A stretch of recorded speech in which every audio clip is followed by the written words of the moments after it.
Channel में फिर से एक बार। तो आज हम क्या करने वाले हैं? आज हम करने वाले हैं क्लास 9 साइंस एनसीईआरटी का चैप्टर नंबर 2 इन मैटर अराउंड अस प्योर। तो पहले चैप्टर में हमने फिजिकल प्रॉपर्टीज के बारे में देखा था मैटर की। इस चैप्टर में हम केमिकल प्रॉपर्टी के बारे में देखेंगे। तो केमिकल प्रॉपर्टीज में रात से शुरू होगी पढ़ाना। हाँ देखो जल्दी जल्दी पढ़ो। मैटर क्या होता है? मैटर सर आपने पढ़ाया था that occupy space and have a mass, वो फिजिकल में था। केमिकल में मास मैटर को डिफाइन कैसे करते हैं? केमिकल में मैटर को डिफाइन करते हैं दो तरीकों से। सर दो तरीकों से कौन कौन से? पहला प्योर सब्सटेंस, प्योर सब्सटेंस, ठीक है। और दूसरा मिक्सचर्स,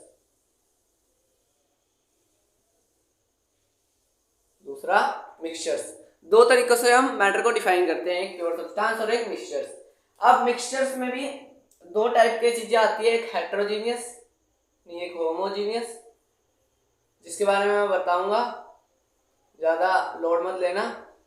और एक हेट्रोजीनियस, ये तुम खुद लगा लेना, हेट्रोजीनियस है ना। और प्योर सब्सटेंस में भी दो क्लासिफिकेशन होती हैं। कौन कौन सी? एक होती है element and second is compound. दूसरी क्या है? कंपाउंड। तो इन सारी चीजों के बारे में इस चैप्टर में हम पढ़ने जा रहे हैं।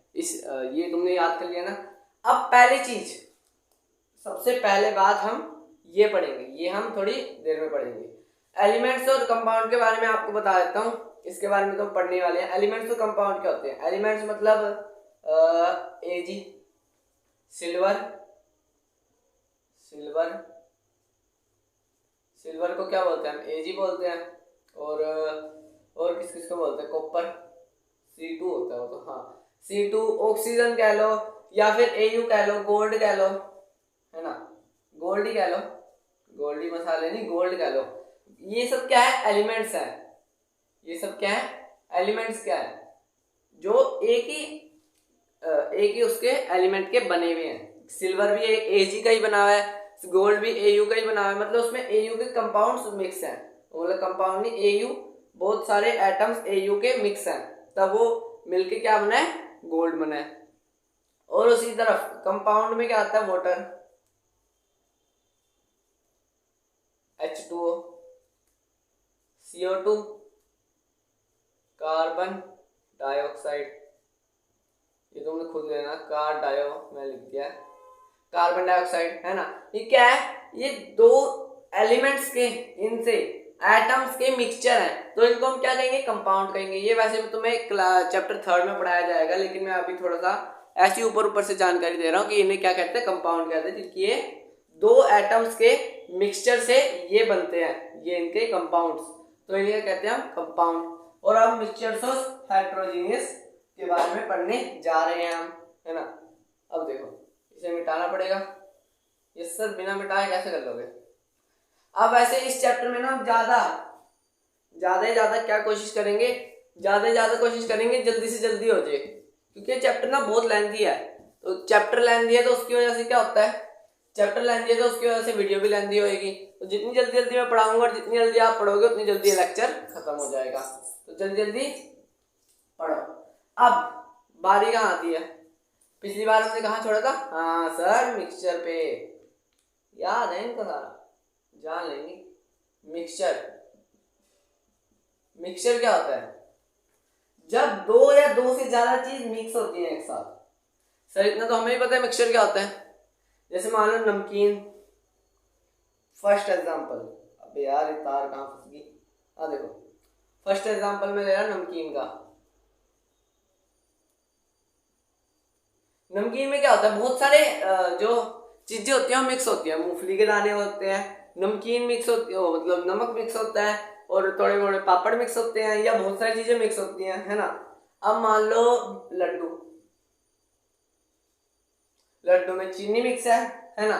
लड्डू में, जिससे वो लड्डू है बेसन का है तो बेसन मिक्स है, या तिल का है तो तिल मिक्स है। बहुत सारी चीजें मिक्स है उसमें, ड्राई फ्रूट्स भी मिक्स है उसमें। तो उन सारी चीजों को मिला के एक मिक्सचर बनेगा, जिसको हम खाते हैं या बनता है, एक मिक्सचर बनता है। बहुत सारी चीजें, जैसे शुगर ले ली, इसे बनाने में शुगर, प्लस प्लस बेसन, बेसन का लड्डू बना रहे हैं हम, रेमेडी सिखा दी मैंने आपको, शुगर प्लस बेसन प्लस ड्राई फ्रूट, और इन सब के मिक्सचर को क्या कहेंगे हम, लड्डू। इन सारों का जो भी बनेगा लास्ट में, जो भी इनको मिक्सअप करके बनेगा उसको हम कहेंगे लड्डू, है ना, बेसन का। तो उसी प्रकार से जब बहुत सारे दो से ज्यादा चीज मिक्स होती है एक साथ तो एक मिक्सचर बनता है, जिसको हम उन सारों का मिक्सचर कहते हैं। समझ आ गई बात। अब जो दूसरी चीज थी pure substance, pure substance mixture के बारे में तो पता चल ही गया। मिक्सचर क्या होता है, मिक्सचर एक बहुत छोटा टॉपिक था, है ना। अब पढ़ेंगे हम प्योर सब्सटेंस के बारे में। प्योर सब्सटेंस तीन तरीके के होते हैं, एक होता है सॉल्यूशन, एक होता है सस्पेंशन, और एक होता है यार गिल्ला गिल्ला हो गया एकदम बहुत, एक होता है कोलाइडल सोल्यूशन। तीन तरह के सोल्यूशंस होते हैं, एक होता है कल्ला सोल्यूशन, एक होता है सस्पेंशन सोल्यूशन, और एक होता है कोलाइडल सोल्यूशन। पहले हम ओनली सॉल्यूशन के बारे में पढ़ेंगे। तीन टाइप मैंने बता दिए हैं, लिखने की जरूरत नहीं है। सॉल्यूशन के बारे में पढ़ेंगे हम सिर्फ। सॉल्यूशन क्या होता है, जब किसी दो एलिमेंट्स को केमिकली मिक्स कर देते हैं, जैसे लेमनेड। सॉरी लेमनेड क्या होता है, नींबू पानी। नींबू पानी में जब तुम बहुत सारे चीजें एक साथ मिलाते हो तो उससे एक सॉल्यूशन बनता है। सर मिक्सचर में भी तो, लेकिन मिक्सचर में अलग अलग दिखता है। लेमनेड मतलब नींबू पानी में तुम्हें अलग अलग दिखता है, नहीं दिखता, तो वो क्या हुआ, सॉल्यूशन हुआ। अब मान लो और चीजें मान सकते, जैसे रूअफ़ज़ा मान लो। रूअफ़ज़ा में क्या है, रूअफ़ज़ा पानी में डाला, रूअफ़ज़ा मिक्स करा, सॉल्यूशन बन गया। अब सॉल्यूशन में दो प्रकार की चीजें एडेड होती हैं, सोल्यूट एंड सोलवेंट। दो तरीके की चीजें मिक्स एडअप होती हैं इसमें सॉल्यूशन में बनाने में। सोलवेंट क्या होता है, स्मॉल अमाउंट, जो चीज स्मॉल अमाउंट में हो। जैसे रूअफ़ज़ा बनाने में स्मॉल अमाउंट में क्या है, रूअफ़ज़ा है, और लार्ज अमाउंट में क्या है, पानी है। और सोलवेंट क्या होता है, जिसपे मिला रहे हैं, जो लार्ज अमाउंट में है, जो लार्ज अमाउंट में है, तो उसको हम क्या कहते हैं, सोलवेंट। जैसे लेमनेड में सोल्यूट क्या है, वाटर। सोल्यूट क्या है, सोल्यूट क्या है, वाटर। सोल्यूट एक ही हो सकता है, सोलवेंट जितने मर्जी हो सकते हैं, लेकिन जो सोल्यूट है ना, मतलब सोलवेंट है, वो एक ही होगा। सोल्यूट चाहे जितने मर्जी कर लो। अब देखो, अब इसमें सोल्यूट नहीं, सोलवेंट, सॉरी सोलवेंट वाटर है, और सोल्यूट जो है वो क्या क्या है, शुगर, लेमन। भी कैसे लिखते हैं, लेमन, हाँ शुगर, लेमन, या तुम सोल्ट मान लो, सोल्ट भी डाल दे थोड़ा सा। बहुत सारी चीजें हैं, है ना। तो उनको हम क्या कहेंगे, सोल्यूट कहेंगे, जो कम अमाउंट में प्रेजेंट है और मिक्सचर को बना रही है। और ज्यादा अमाउंट में प्रेजेंट है तो वो क्या होगा, वाटर नहीं, सोल्यूट। जो ज्यादा अमाउंट में प्रेजेंट है उस सोल्यूशन में, तो उसे हम क्या कहेंगे, उसे हम कहेंगे सोल्यूट, जो ज्यादा अमाउंट में प्रेजेंट है, और सोलवेंट जो कम। अब यार सोल्यूट जो ज्यादा अमाउंट में है, सोल्यूट जो कम अमाउंट में है। कितनी बार पढ़ा दिया, बहुत बार। तो अब चलते हैं अपने अगली चीज की तरफ। अगला चीज क्या है हमारा, अगला चीज नहीं होता सर, वो अगली चीज होता है। तो अगला जो भी है वो देखो, अगली चीज हमने क्या बनाई थी, सस्पेंशन, है ना। सस्पेंशन क्या होता है, सस्पेंशन सर आप बोलोगे हमारे साइकिल में भी लगे हैं, जो कंप्रेस करते हैं, कंप्रेस होते हैं सस्पेंशन। वो वाला सस्पेंशन की बात नहीं कर रहे हैं, हमें दूसरी तरह की सस्पेंशन की बात कर रहे हैं। दूसरे टाइप का सस्पेंशन क्या होता है सर, तीन टाइप के मिक्सचर्स होते हैं, उनमें से जो पहला वाला हमने पढ़ लिया सॉल्यूशन, याद दिखता है ना, हाँ ये मैं लाइन मार रहा हूँ, ठीक है। और यहाँ हम पढ़ेंगे सस्पेंशन। चलो थोड़ा यहाँ कर लेता हूँ, लाइट पड़ती है। यहाँ हो गया सॉल्यूशन, यहाँ पे क्या पढ़ेंगे हम, सस्पेंशन। और तीसरे में पढ़ेंगे हम कोलाइडल। कोलाइडल सोल्यूशन होता है, लेकिन मैंने सिर्फ कोलाइडल लिखा है। अब इन तीन चीजों के बारे में हमने पढ़ना है। अब सस्पेंशन क्या होता है? सस्पेंशन अगर तुमने देखा होगा, अगर तुमने एक बीकर लिया, मान लो तुमने एक गिलास लिया, गिलास बड़ा ही टेढ़ा मेढ़ा सा गिलास है, लेकिन गिलास मान लो, गिलास में वाटर है हमारे पास, गिलास में हमारे पास क्या है? वाटर है। सोलवेंट क्या है? वाटर। लेकिन हमने उसमें सोल्यूट क्या डाला? सैंड। सैंड हमने यहां से डाल दी, सैंड हमने डाल दी, ठीक है। सैंड आप कोई सी भी सैंड कर सकते हो, घर में भी एक्सपेरिमेंट कर सकते हो इसका। हमने यहाँ पे सैंड डाल ली। सैंड डालने से क्या हुआ? सैंड ना नीचे आके रहने लगी। कह रही भाई मेरे जो पार्टिकल्स का साइज है ना, वो तुम्हारे जो दो पार्टिकल के बीच में जो जगह है ना, उससे कहीं ज्यादा है। तो मैं क्या करूंगी, मैं नीचे सेटल डाउन हो जाएगी, तो ऊपर सेटल हो जाना डेंसिटी वाइज, डेंसिटी के हिसाब से। डेंसिटी अगर कम होगी तो ऊपर ला लेगा और नीचे रह लेगा, है ना। वाटर की डेंसिटी वैसे रिलेटिवली कम होती है, डेंसिटी का फॉर्मूला मैंने बताया हुआ है पहले ही। अब देखो सैंड जो है, सैंड के पार्टिकल्स वाटर के पार्टिकल्स के बड़े हैं, है ना, तो वो घुलेंगे नहीं, तो वाटर ऊपर ऊपर रह जाएगा, सैंड नीचे नीचे रह जाएगा। तो इस टाइप के मिक्सचर को हम क्या कहेंगे? सस्पेंशन। सस्पेंशन, ठीक है, समझ आया? सस्पेंशन किसे कहते हैं? सॉल्यूशन तो पता ही दिया मैंने। अब कोलाइडल में सही जगह रखिए, अभी और बात बताऊंगा मैं आपको। कोलाइडल में क्या होता है? कोलाइडल हमें अलग से पढ़ना पड़ेगा, बहुत बड़ा है ये, लेकिन अब मैं छोटा छोटा बता रहा हूँ। कोलाइडल में जैसे तुम मान लो मिल्क में बहुत सारी चीजें मिक्स हैं, बहुत सारी चीजें मिक्स हैं उसमें, मिल्क में, लेकिन फिर भी हमें वो एक जैसा लगता है। सैंड अगर हमने पानी में डाली तो हमें अलग अलग दिखती है आराम से। सॉल्यूशन तो एक ही चीज है, मिक्स हो जाता है। लेकिन मिल्क है अलग अलग लेकिन दिखता है एक, है अलग अलग लेकिन दिखता है एक। जैसे सॉल्यूशन और सस्पेंशन में ये दिखता था या नहीं दिखता, तो ये इन दोनों का मिक्सचर है। ये मतलब पार्टिकल्स इसके अलग अलग भी होते हैं, मतलब हेट्रोजीनियस होते हैं। हेट्रोजीनियस अभी बताऊंगा मैं आपको। लेकिन इसके बाद हेट्रोजीनियस के साथ साथ मिल्क क्या है? सॉल्यूशन की तरह दिखता है, लेकिन होता क्या है? हेट्रोजीनियस, जो सस्पेंशन का होता है, ठीक है। अब देखो सॉल्यूशन होता है होमोजीनियस। सर ये होमोजीनियस क्या होता है? होमोजीनियस मैंने अभी बताया, जो पूरी तरह से मिक्स हो जाए, जो फुल्ली मिक्स हो जाए एक दूसरे के साथ, उसे कहते हैं हम होमोजीनियस। जो बिल्कुल मिक्स हो जाए, जैसे नींबू पानी मान लो, रूह अफ़ज़ा मान लो, ऐसे ऐसे चीजें जो मिक्स हो जाए एक साथ। सस्पेंशन हेट्रोजीनियस है, हेट्रोजीनियस। हेट्रोजीनियस का मतलब क्या होता है सर? उसका मतलब होता है पार्शियली मिक्स, पार्शियली मिक्स, मतलब वो मिक्स तो है लेकिन पार्शियली है, मतलब पूरा घुल के, मतलब एक साथ मिक्स नहीं है। और ये जो है कोलाइडल, ये भी हेट्रोजीनियस है, हेट्रोजीनियस, मतलब ये भी शो करता है। तुम्हें दिखता है कभी पानी में अलग अलग चीजें, अलग अलग मॉलिक्यूल्स, है ना? पानी में अलग अलग चीजें देखी है, नहीं देखी मिल्क में? क्यों? क्योंकि वो एक सोल्यूशन की प्रॉपर्टी शो करता है, लेकिन होता क्या है? सस्पेंशन होता है। दिखना कुछ और होता कुछ और है। वो मतलब दिखता कुछ और है, होता कुछ और है। वैसे कहते हैं जो दिखता है वो होता नहीं, जो होता है वो दिखता नहीं।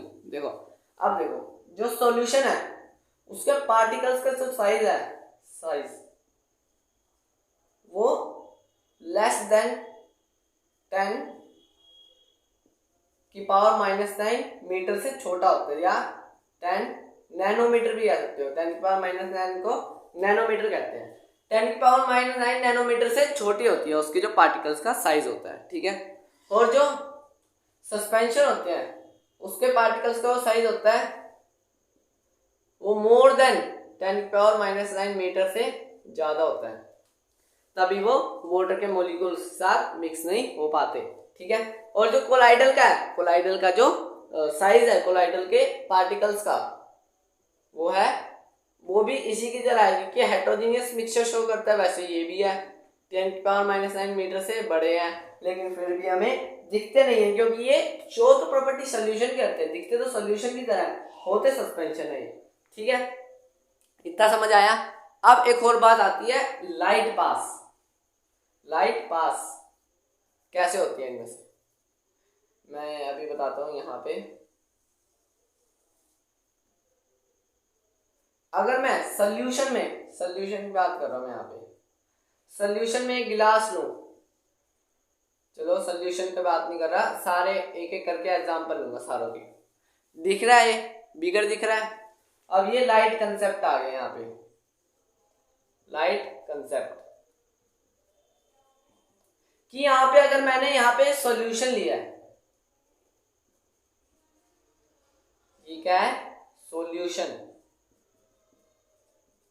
तो अगर मैंने यहां से लाइट पास करी, यहां पे रखी मैंने टॉर्च,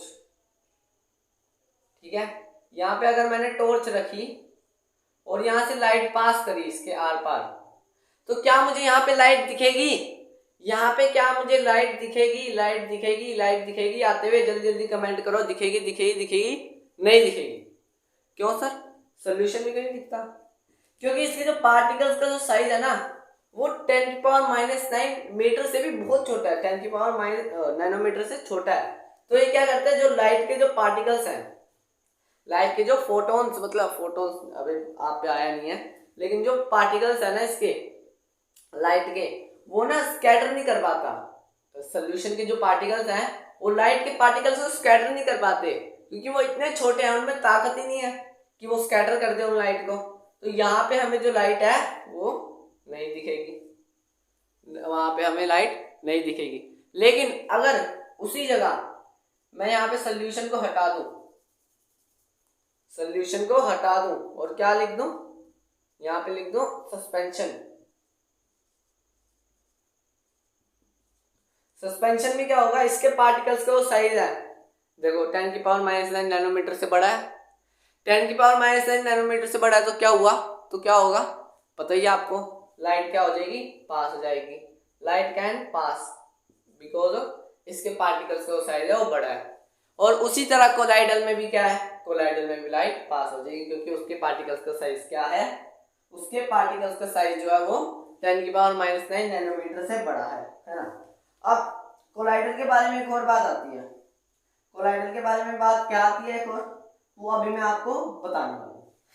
सर हाथ क्या हिलाते हुए, अरे ऐसे मेरा स्टाइल है भाई। कोलाइडल कोलाइडल में भी हो जाएगा ये। अब हम यहाँ पे बात करते हैं इसके एक और बात के पास, मतलब एक और बात, डिस्पर्जिंग मीडियम और डिस्पर्जिंग फेस, ये दो चीजें होती हैं कोलाइडल सोल्यूशन में। कोलाइडल सोल्यूशन अभी आपने पढ़ा कि डिस्पर्जिंग एक मीडियम होता है, एक फेस होता है। मतलब अगर मैंने दो चीजों को मिक्स करा है तो दिखेगी तो है नहीं, वो डिस्पर्ज हो जाएगी, गायब हो जाएगी एक दूसरे में। लेकिन फिर भी जो डिस्पर्जिंग का मीडियम है, मीडियम का मतलब सोलवेंट होता है। अबे इसका मतलब होता है सोलवेंट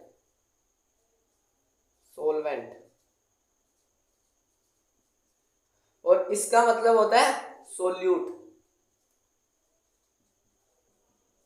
डिस्पर्जिंग मीडियम और डिस्पर्जिंग फेस अलग अलग होते हैं, मतलब सोल्यूट और सोलवेंट का ही कॉन्सेप्ट है, लेकिन इसमें डिस्पर्जिंग आ गया। डिस्पर्जिंग मतलब जो कि कोलाइडल सोल्यूशन में जब भी आप कुछ डालोगे तो वो डिस्पर्ज हो जाएगा, गायब हो जाएगा, एक साथ दिखेगा नहीं।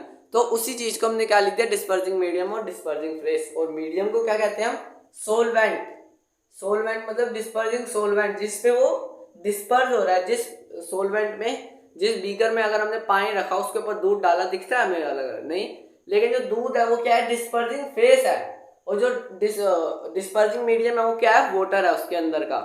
समझ आ गया होगा, ठीक है ना। डिस्पर्जिंग मीडियम और डिस्पर्जिंग फेस के बारे में बिल्कुल अच्छे से समझ आ गया होगा, ठीक है ना। ठीक है, अब बारी आती है एक और चीज के बारे में, टाइडल। अबे यार इधर जगह बची है, नहीं बची, अरे नहीं बची जगह, क्या जान खाओगे क्या, पूरा बोर्ड भर क्या। सब्सक्राइब नहीं करते तुम, सब्सक्राइब करूंगा तो भाई फेस रिवील होएगा, फेस रिवील होएगा तो बड़े बोर्ड में पढ़ाऊंगा। तुम क्या यार, एक सब्सक्राइब एक क्लिक करने में, क्या यार एक क्लिक करने में ही तो बोलता हूँ मैं, क्लिक कर दो बस, तुम्हारा ही फायदा है, मेरा तो, हाँ मेरा ही फायदा है ना चलो मेरा भी फायदा है, तुम्हारा भी फायदा है, दोनों का फायदा है, 50-50। हाँ देखो, अब एक और चीज आती है, एक और चीज क्या आती है सर, एक और चीज आती है टाइडल इफेक्ट। अबे मिट जा, टाइडल इफेक्ट, टाइडल इफेक्ट क्या होती है? टाइडल इफेक्ट एक साइंटिस्ट का नाम था टाइडल, उसने बताया था टाइडल इफेक्ट के बारे में। अगर तुम मान लो तुम्हारे तुम दिन में बैठे हो एक कमरे के अंदर, जो तुम्हारे घर के बाहर से एक, मतलब ये तुम्हारा घर है इधर की साइड और इधर से सूरज है, तो इधर एक तुम्हारी खिड़की लगी है,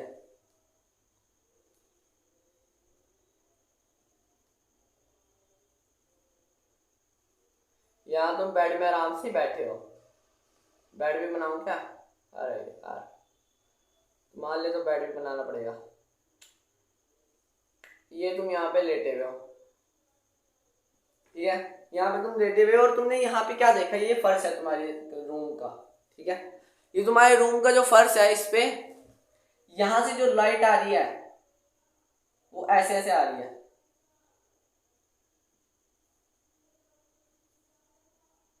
इन चारों, मतलब ये जो क्यूब सा बना है इसके बीच से लाइट आ रही है यहाँ से।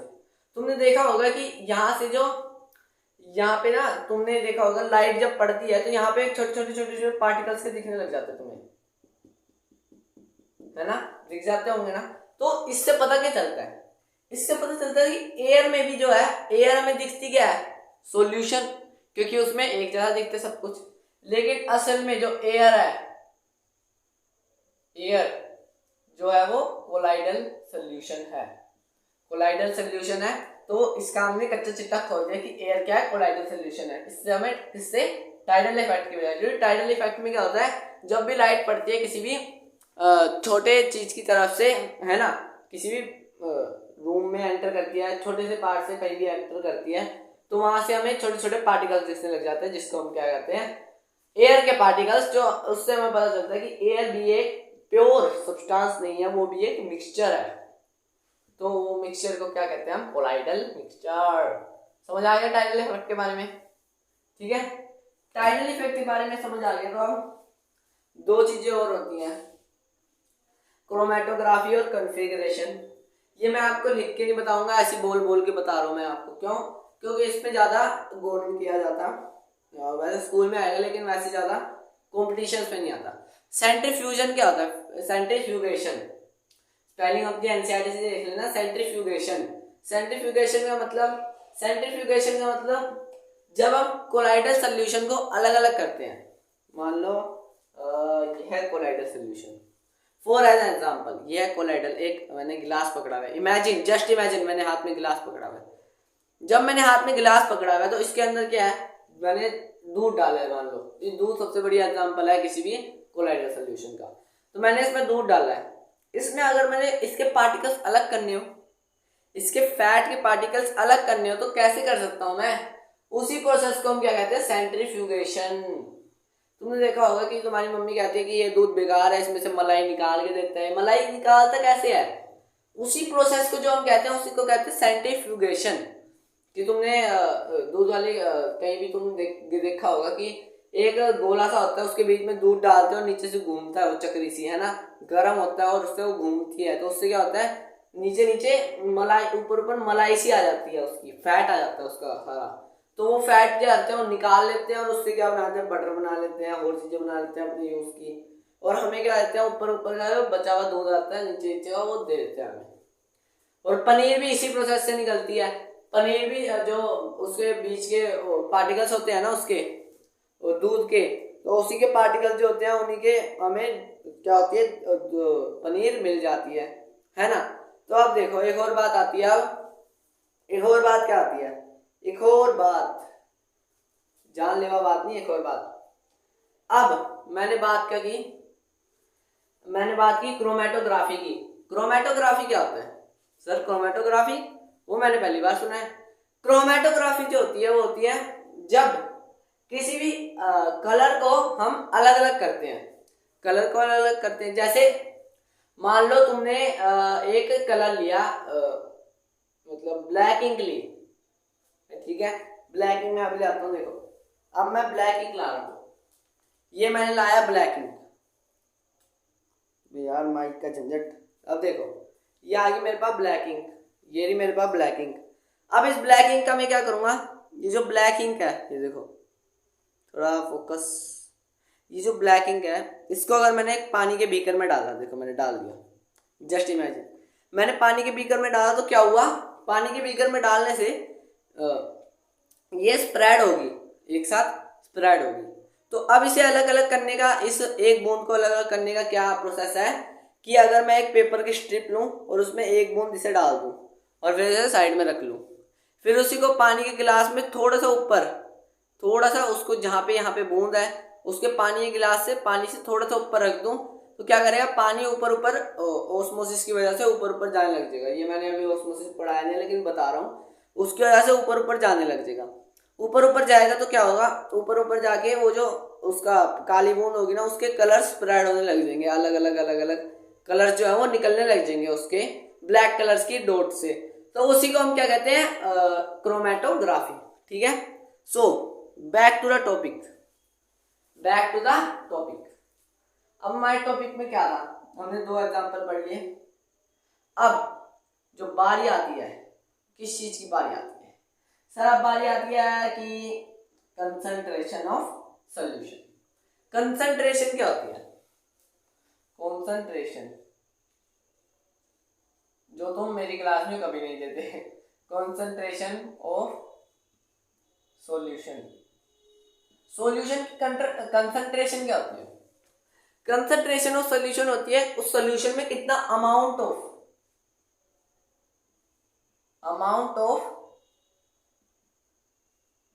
सोल्यूट प्रेजेंट है एक सॉल्यूशन में।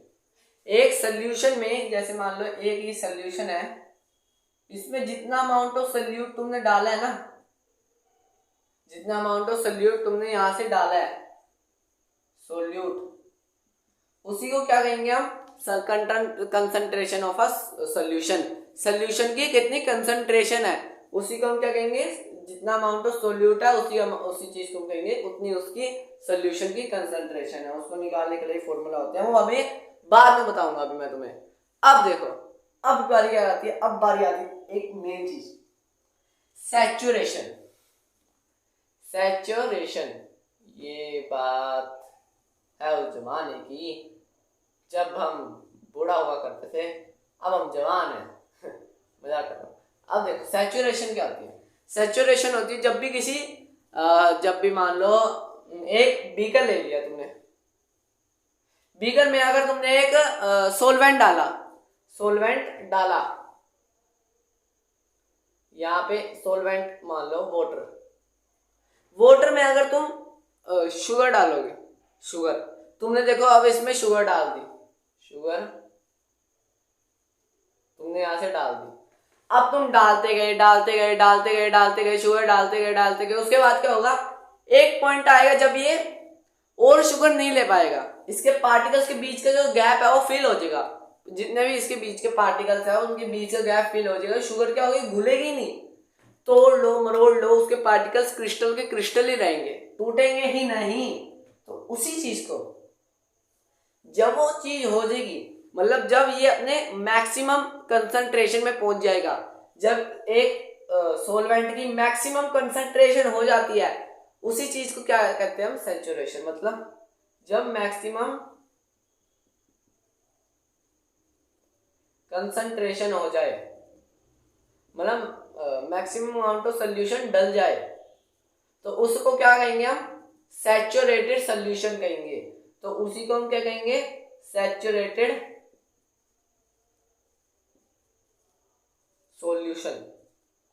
बस यही बताना इंपॉर्टेंट था। अनसैचुरेटेड में क्या होता है, अनसैचुरेटेड में होता है कि इसके अंदर जो अमाउंट है, जैसे तुमने थोड़ा सा शुगर डाला है ना, तो वो थोड़े शुगर में इसका पूरे उसका गैप फिल नहीं हुआ, तो उसे हम कहेंगे अनसैचुरेटेड। वो बताने की ज्यादा जरूरत नहीं है। जब मिनिमम या लो कंसंट्रेशन होती है तब क्या कहते हैं, अनसैचुरेटेड सोल्यूशन। ठीक है, अनसैचुरेटेड सोल्यूशन के बारे में पता चल गया और सैचुरेटेड सोल्यूशन के बारे में पता चल गया तुम्हें। तुम तो बड़े होशियार हो यार। अब आती है 3, जैसे तुमने अभी पढ़ा था ना 3 इक्वेशन ऑफ मोशन, मोशन वाले चैप्टर में 3 इक्वेशन ऑफ मोशन पढ़ी थी ना तुमने। अब उसी की तरह 3 इक्वेशंस ऑफ केमिकल कंसंट्रेशन ढूंढने की भी 3 क्या है वो इक्वेशंस है। जैसे मोशन वाले चैप्टर में तुमने 3 वो पढ़े थे इक्वेशन ऑफ मोशन, वैसी 3 वो होती है कंसंट्रेशन ऑफ अ सॉल्यूशन निकालने के लिए इक्वेशंस। तो पहली इक्वेशन क्या है हमारी, यहाँ पे आती है हमारी 3 इक्वेशंस, 3 इक्वेशंस। अब 3 इक्वेशंस में जो पहली इक्वेशन है वो क्या है, जो 3 इक्वेशंस में जो पहली इक्वेशन है वो है mass by mass percentage, mass by mass percent. मतलब मास बाय मास परसेंट क्या होता है sir, mass by mass percentage of मतलब मास बाय मास परसेंट को क्या कहते हैं, मास बाय मास। जो जो पहली चीज आएगी ना उसको हम क्या बोलेंगे, सोल्यूट। बाय से पहले जो चीज आएगी उसको कहेंगे हम सोल्यूट, और मास मतलब जो बाद में चीज आएगी उसको क्या कहेंगे हम, सोलवेंट। बस ये 4 चीजें हैं, mass by mass, mass by volume और वॉल्यूम बाय वॉल्यूम। मतलब अगर तुम्हें सोल्यूट का मास दे रखा है और वॉल्यूम ना देके मास दे रखा है और सोलवेंट का वॉल्यूम दे रखा है तो मास बाय वॉल्यूम से कर लो। दोनों का वॉल्यूम दे रखा है तो वॉल्यूम बाय वॉल्यूम से कर लो। दोनों का मास दे रखा है तो मास बाय मास से कर लो। मास बाय मास का क्या होता है, मास बाय मास का फॉर्मूला, मास बाय मास का फॉर्मूला क्या होता है, mass of solute upon mass of solute upon mass of solvent into 100। Into 100 क्यों, क्योंकि परसेंट है। जब भी तुम परसेंट निकालते हो 100 से मल्टीप्लाई करते हो ना, तो उसी को हमने क्या किया, इनटू 100 कर दिया, तो ये हमारा फॉर्मूला बन जाएगा। इससे अगर आप कट करके करोगे तो उससे हमारा कंसंट्रेशन निकल जाएगा किसी भी चीज का। ठीक है, इतना पता चल गया। अब दूसरी इक्वेशन क्या है, second equation is mass by volume. Mass by volume का मतलब क्या होता है, मास बाय वॉल्यूम परसेंट का मतलब मास ऑफ सोल्यूट। मैंने बताया जो पहले है उसको क्या बोलेंगे हम, अबे यार पहले है उसको क्या बोलेंगे, सोल्यूट, अपॉन में जो बाद में उसको क्या बोलेंगे, सोलवेंट। वॉल्यूम, अबे यार वॉल्यूम ये आता है क्या लास्ट में, हाँ ये आता है, सॉरी ये आता है वॉल्यूम ऑफ सोलवेंट। मतलब सोलवेंट का जो वॉल्यूम होगा, अगर इसका वॉल्यूम दिया होगा और इसका मास दिया होगा तो इनको में तुम 100 करके कर सकते हो, इसका कंसंट्रेशन निकाल सकते हो। और थर्ड इक्वेशन जो हमारी थर्ड इक्वेशन बनती है क्या बनती है, third equation volume by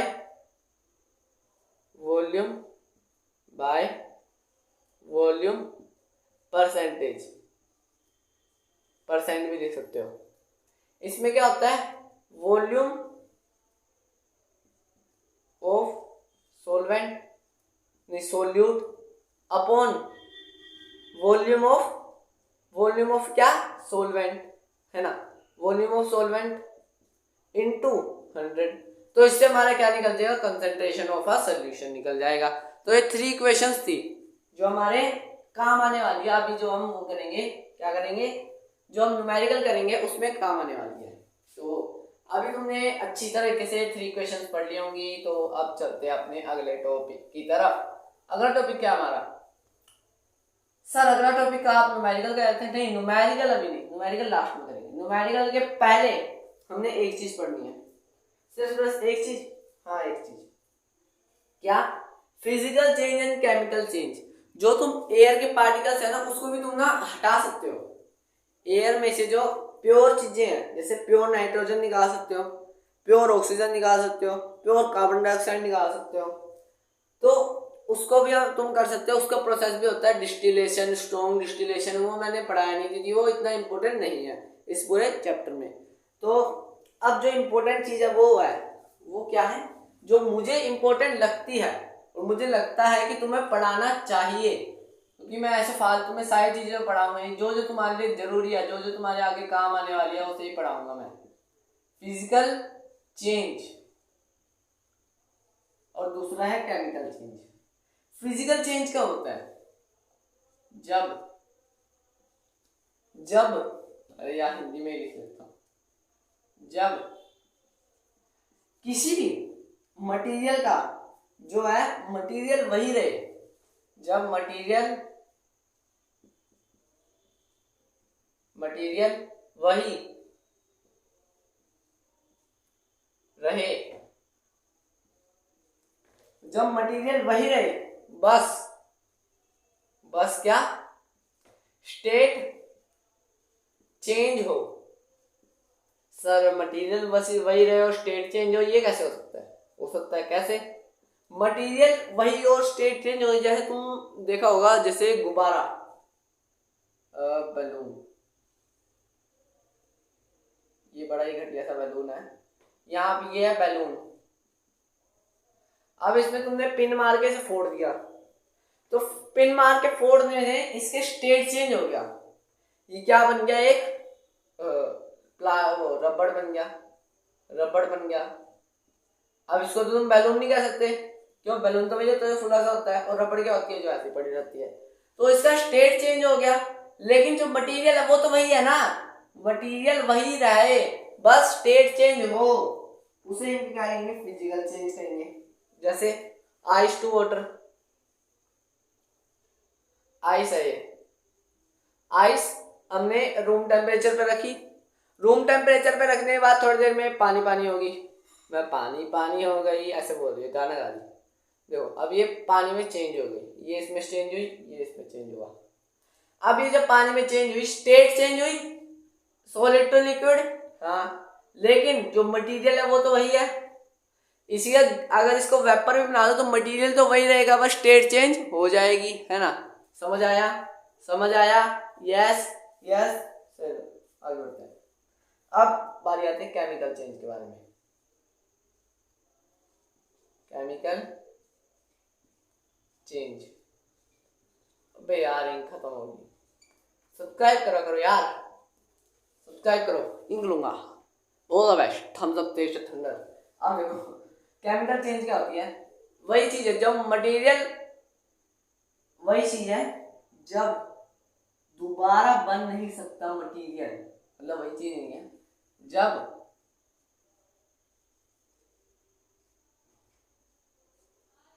material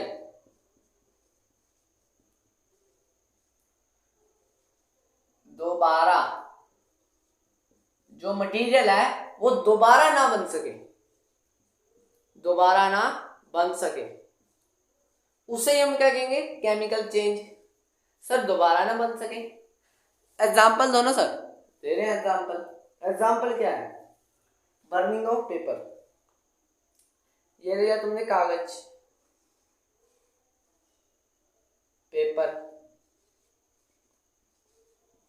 paper में क्या करा तुमने, नीचे से आग लगा दी, इसका धुआं बन गया।